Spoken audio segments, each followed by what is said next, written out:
You're on a date. Things are going terribly, to say the least. Hi, babe. I'll be 2 seconds, babe. I just want to go. Yeah? Serving as a harsh reminder that when it comes to dating as an introvert, well, the marketplace can be less than forgiving. My name's Danny Gold, and I went from having a shy, introverted personality with the social skills of a toilet duck to becoming a more confident and, dare I say, charismatic version of myself. For the last 8 years, I've been coaching young professionals, coaching guys just like Steve here to make positive change. And in this video, I'm going to break down the 2 habits destroying your success with women. Hen? Hen? Yes. Like a chicken? Or like a hen, like a keep name. Oh, I apologize. Yeah. Appreciate it. And honestly, if you follow just 50% of what I outline in this video, you're going to see that women start treating you completely differently. They'll now want to speak to you, want to spend time with you, and want to date you. Number 1, lack of polarization. So there are 3 steps to creating polarization. Notice in this clip here from Zerka how he shows his primal and sexual desires honestly, but then he seesaws back to normal conversation to not make things so intense. Oh, dude, are you ever in Vancouver? I would run through you. I would run through you barefoot. Can I hit it from sorry, what? Jonch? ZH. So the overarching mindset here is that you're framing yourself as a gentleman in public, but an animal in the bedroom. Here's an example of a not so polarizing conversation. What does a typical Sunday look like for you? I'd get up, and if I'm feeling it, I'll go for a quick workout and then maybe get a pub lunch with my friends and maybe chill in the evening. It's kind of boring, right? Now here's a more polarizing example. You. Gym in the morning, pub lunch with my boys, but if you and I were together, well, we'd probably never make it out of the bedroom. And if you're somebody with a little bit more of a cheeky edge to your personality, you may add in something like, in fact, I'd have to borrow my nan's wheelchair to make sure that you made it home the next day. This type of over-the-top humor makes a sexual comment sound way more tasteful, and it makes it land in a way that shows, hey, I'm not being overtly sexual, but I'm not afraid to bring my sexuality out. Yes, I am. Like, I'm shaking. It's because you're about to come.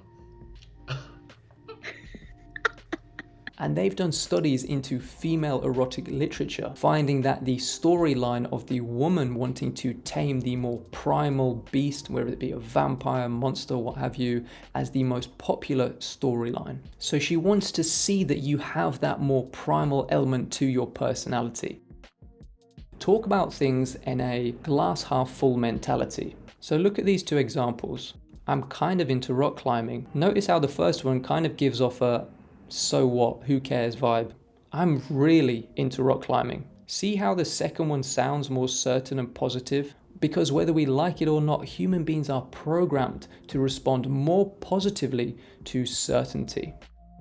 You have to accept that you're at the cause of things and that you are calmly dictating the rhythm. So this can look like choosing the date location, opening the door for her. When the waiter arrives with the drinks and places them on the table, you hand her her drink first. In her mind, this will create the idea that you have a calm sense of control. She wants you to confidently express who you are, to not be afraid to take risks, to not be afraid to disagree with her and tease her, and give her, let's say, an emotional roller coaster of positive experiences. And you have to remember that the goal here is to be honest with who you are, so you attract the person that's right for you, and ultimately that you repel, as strange as this may sound, the person that's not right for you. So you don't want to waste their time by trying to be somebody you're not just to impress them, and they don't want you to do that either.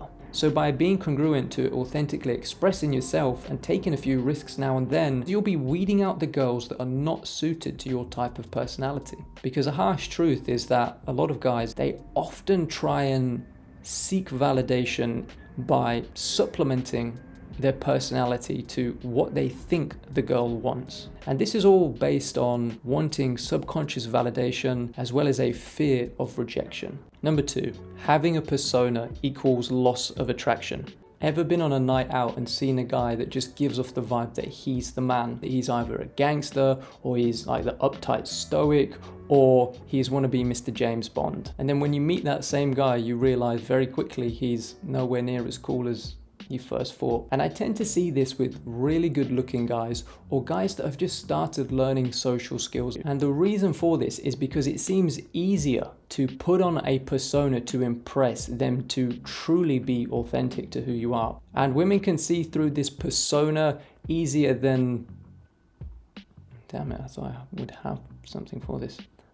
Glass. That was not worthy of me. She's had to develop a bullshit detector through years of bad dating experience, and they'll just categorize you simply as an arsehole. So how do you find that sweet spot of being congruent to who you truly are, as well as at the same time looking like a bit of a badass? Well, imagine you've been on self-improvement for the last 5 years and you really did have your shit together, and you truly were confident, and you truly did have self-belief. By overstating it and overplaying it, you would essentially be cheapening yourself. So in order to find that sweet spot, it's about you knuckling down and really developing and cultivating a lifestyle for yourself that subtly comes out in the conversation when questions get asked. And remember that a fulfilled life is ultimately going to attract a fulfilling relationship. But in the words of David Data from Way of the Superior Man, she wants to feel that you're acting out of your truest heart's intention. So you can set yourself a personal goal that's unrelated to dating, spend a month or two working on it, and see how that affects your confidence. So hopefully you took some value from this video. If you did, tell me your thoughts in the comments, and for one-to-one coaching, links are in the top line of the description.